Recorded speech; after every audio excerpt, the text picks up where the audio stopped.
Nasırcan yukarımızda anadolularıyla şerefsizler, adamlarınızı hasamatınız. Allah'ınızı, adamlarınızı bu anadan yavrular eylesin. Rivayet ulaşınca bir kişi hac ibadetini amelini beceriş için hac kıldı. Mahalledeki mahalledaşlarını topla, biraderler, hac ibadetini oyunumuzdan sağ kılıştığı için Allah'dan adet sorar, şu seferde hazırlanıp dururuz. Hemelerimiz razı bölümler, bazı bir dünyaçılık sohbetlerimizde, uçuruşlarımızda eğerimiz noksanlarımız olsa geçirenlerdir. Konudan vekilir, konudanında hem oğullarını, kızlarını, nebireler, kelimleri toplar.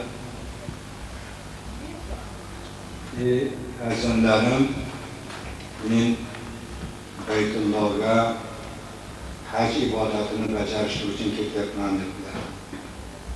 Şunda 5 oğlu var ekan, eng kichkinasi 10-12 yosh o'rtasida ekan. Aytdilar, nima deb? U Xudoni uyi desa hali bora turib tafakkur o'ylab. Otam o İbrahimcan ekandiga borib kelaman, İbrahim buvamnikiga borib kelaman desa, borib İbrahim buvamni uyiga borib o'zimga gaplashib o'tirib keladi. Baytulloh nima desam Xudoni uyi deyapti.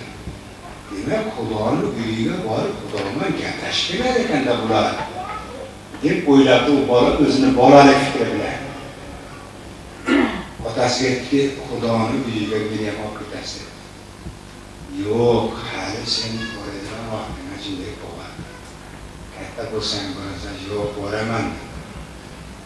Yo'q, hozir olib ketolmayman desa, hali bola yig'lagan chiqdi. Olib ketasiz deb yig'laverdi. Oxir otasi xo'p deb ko'nibdi. Endi hamma hojga boruvchilar yo'lda miqotda ihromga kirib, Makkaga borib, Baytullohni tavof qilib, Zamzam suvini ichib, Safo bilan Marvada say qilishib, Minoga chiqib, Arafat tog'ida bo'lib, Muzdalifada bo'lib, Jamaratda, Aqabada shaytonga tosh otib, yana Makkada tavof qilib, haj ibodatini bajarib kelishadi. Shuni o'ylab, shuni hammasini maqsad qilib, duolarni aytib, tarbiyani aytib ketyapti ekan. U bola birda ichida o'ylar ekanki, Xudo xolasa Makkaga borib, Xudoni uyiga borsam, boshqa hech nima menga kerak emas. Faqat Xudoni ko'rib gapirsam bo'ldi deb ketyapti ekan. Uning boshqa narsani tushunmaydi, chunki otasidan nima deganda shu Xudoni uyi degan.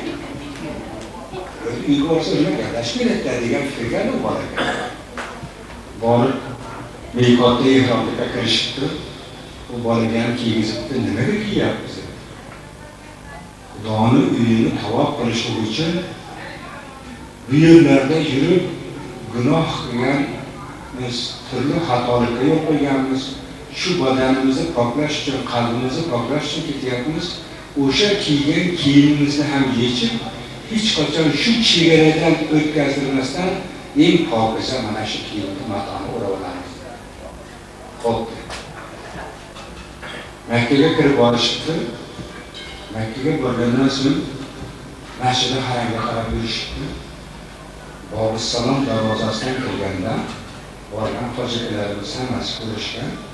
To'g'ri Baytullohga ko'zimiz tushganda eshigini ham baravar ko'rasiz. Chunki Baytullohni eshigi kun yurar tomonda, peshinga yaqin bo'lgandagi quyoshni tikkaga kelgan tomonda eshigi. O'sha tomondan Bobussalom darvozasidan kiriladi. Biz 96 ta darvozasi bor. O'zbekistondan bor ekan. Shunday kirishdi, takbir etib, Baytullohning oldiga tushib, endi Baytullohni tavof qilish uchun Hajar al-Asvad qo'yilgan burchagidan kunni peshin bilan asr sari o'rtasidagi chiziq tomonda qora chiziq tortilgan pastdan o'sha yerdan birinchi aylanadi. Shunga bir marta aylanib kelinsa, bir marta tavof qilgan hisoblanadi. Hammasi o'sha yerga borib, o'g'lim mana shu yerdan 7 marta aylanamiz deb hammasi aylanadi. Bu bola aylanib turganlarni ko'rib, tavof qilib turganlarni ko'rib, hammasi Baytullohga, ya'ni Xudoning kirib chiqdilar bular. Degan tafakkur bilan aylanib turib, bir marta aylangandan keyin nimaga odamlar kirmadi deb ikkinchi bor aylansa, shunday Baytullohning eshigini oldiga kelib to'xtadi. Otalari sherigi bilan aylanib ketadi. Bir marta aylanib kelsa, o'g'li turibdi ekan.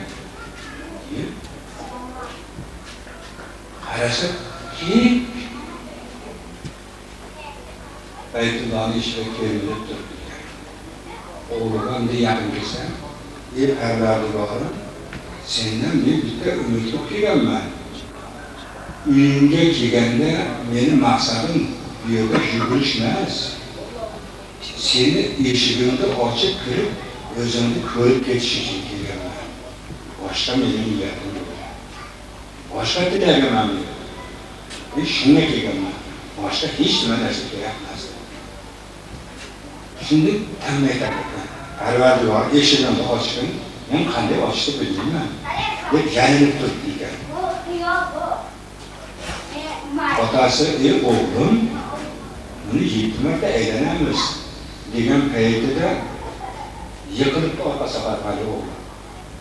Sheriklar bilan darrov ko'tarib, o'g'liga tashqariga olib chiqdi. Zamzam suvidan oqirib betlariga sepdi. Tek yotib ekan, og'ziga qo'ydim deb bitta sherigi zamzam suvidan og'ziga qo'ysa, ichiga kirmasdan og'zidan oqib ketdi. Qarasa, o'g'li vafot etgan ekan. Otasini qulog'iga shunday nigoh ketdiki, ey Allohning bandasi, sen jamiki haj tavoflarni amallarini bajarib, haj qilib qishlog'imga qaytib ketaman degan umidga kelgansan.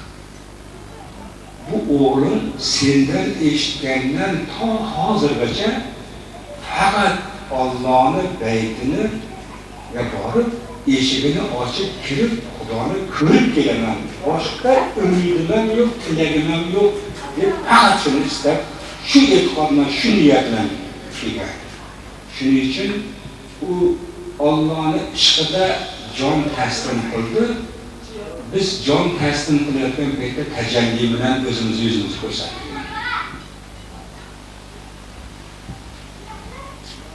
Rasululloh sollallohu alayhi vasallam hadis muboraklarida aytganki, mo'minning niyati amalidan afzal. Yaxshi niyat qilinsa, o'sha niyatini amalga oshirolmasa ham bitta savob yozilar ekan. Yomon niyat qilinsa, o'shanga gunoh yozilmaydi ekan. Toki o'sha gunohni amalga oshirganda bitta yozilar ekan. Agar yaxshi niyatni amalga oshirsa, 10 ta yozilar ekan. Bu qissamizdan juda ibratlar nihoyatda ko'p. Bu shundan bittasi mana bu yerda mana Xudo buvamizlar biz bilan birgalikda kelib suhbatlashib o'tirdikki, ularning niyati mana shu yerda mo'minlik, qarindoshlik rishtasini bog'lashlik va 2 yoshli chiroyli Allohga umrasiga itoat qilgan oilasini tiklashlik va shu har ikki xonadonni kelajak silsilasini davom ettirishlik uchun yaxshi 2 xonadon bilan ana shunday rishta bog'lash uchun niyat qildilar. Allohdan so'raymizki, bu niyatlarni Alloh o'zi dargohida qabul qilib haqqa chiqarsin. Parvardigor har 2 yoshda bir-birlariga bo'lgan mehr muhabbatini ziyoda qilsin. Xudolarimiz ham bir-biriga bo'lgan muhabbatlarni Alloh ziyoda qilib oqibatlarini xayrli qilsin. mana bu yerda ilgari tanigan, tanimagan yori birodarlar o'tiribmiz. Bir-birimizni Alloh ana shunday uchrashtirib, bir-birimiz bilan shunday suhbatli bir dasturxon tepasida, hayrat dasturxoni tepasida birga qolishga Allohga hamd sanolar bo'lsin. Payg'ambarimiz sollallohu alayhi vasallamga salovat va durudlar bo'lsin. Ana bu qorakalarimiz bir xonadon va xudolarimiz har ikki tomondan o'tganlari Allohdan rahmatini so'rab va qolmishlarini, zurriyotlarini ziyoda bandalar bo'lishini so'rab Qur'on tilovat bilan duo qilishadi degan umiddamiz.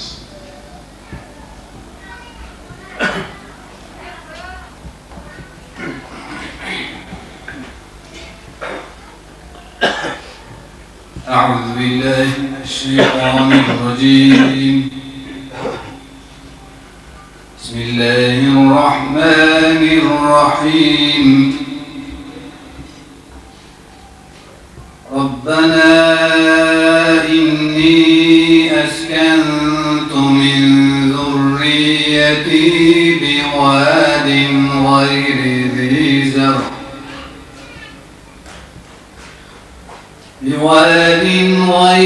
ذي زرع عند بيتك المحرم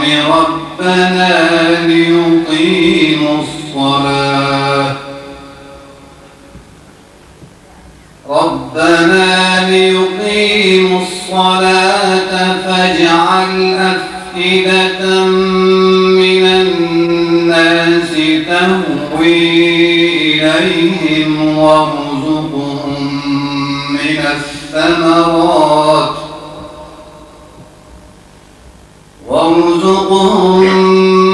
الثمرات لعلهم يشكرون.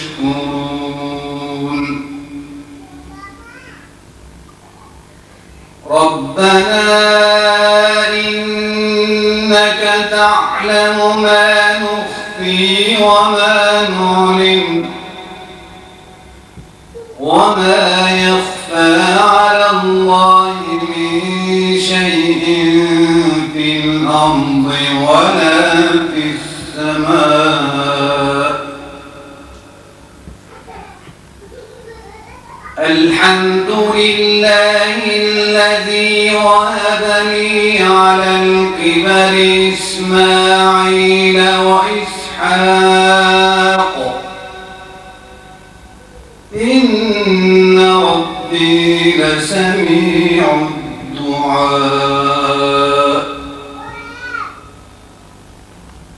رب اجعلني مقيم الصلاة ومن ذريتي ربنا وتقبل دعاء. ربنا اغفر لي ولوالدي وللمؤمنين يوم يقوم الحساب. سبحان ربك رب العزة عما يصفون وسلام على المرسلين والحمد لله رب العالمين.